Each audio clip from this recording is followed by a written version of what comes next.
Hi hello మేము ఈరోజు కొబ్బరి నంజు చేస్తున్నాము. కొంతమంది కొబ్బరి లవ్స్ అంటారు, ఇంకా చాలా చాలా పేర్లు ఉంటాయి. మీరైతే కొబ్బరి నంజు అంటాం. మేమైతే ఆంధ్రాలో కొబ్బరికాయ కూరేసుకొని మేము ఈరోజు పొయ్యి మీద చేస్తున్నాము. పొయ్యి మీద చూడండి పెనం పెట్టుకుని దాంట్లో బెల్లం వేసుకున్నాము. మేము 7 మెంబర్స్ మామూలుగా సరదాగా వంట చేద్దామని డిసైడ్ అయ్యి ఒక్కొక్కరు ఒక్కొక్క పని పెట్టుకున్నాము. చూసారు కదా, ఇప్పుడు యాలకులు కొంచెం మెత్తగా దంచుకొని కరిగే బెల్లంలో వేసుకోవాలి.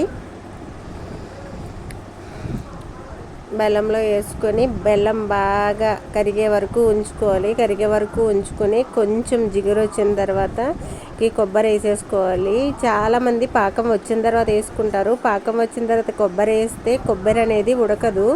కాబట్టి కొంచెం పాకం స్టార్ట్ అవుతుంది అనిపించుకుని మనం కొబ్బరి వేసామనుకో, ఇప్పుడు కొబ్బరి బెల్లం బాగా ఉడికి పాకం అనేది వస్తే టేస్ట్ అనేది చాలా చాలా బాగుంటుందండి. కొంతమంది అయితే మాత్రం పాకం వచ్చిన తర్వాత కొబ్బరి వేస్తారు.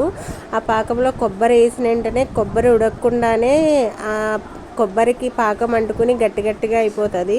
ఇప్పుడు నేను చెప్పిన ప్రాసెస్ మీకు నచ్చితే కనుక చేయండి. ఎందుకంటే ఈ ప్రాసెస్ చాలామందికి వచ్చు, ప్రతి ఒక్కరూ ఇంట్లో చేసుకుంటారు కదా.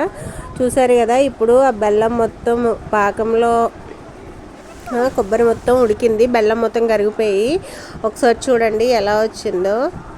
చూడడానికి చాలా బాగుంది కదా.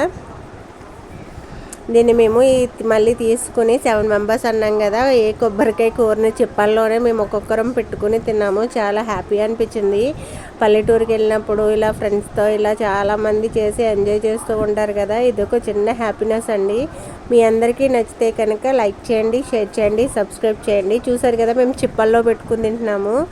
చాలా చాలా టేస్ట్ అయితే మాత్రం చాలా బాగుంది. చిన్న రెసిపీ అసలు.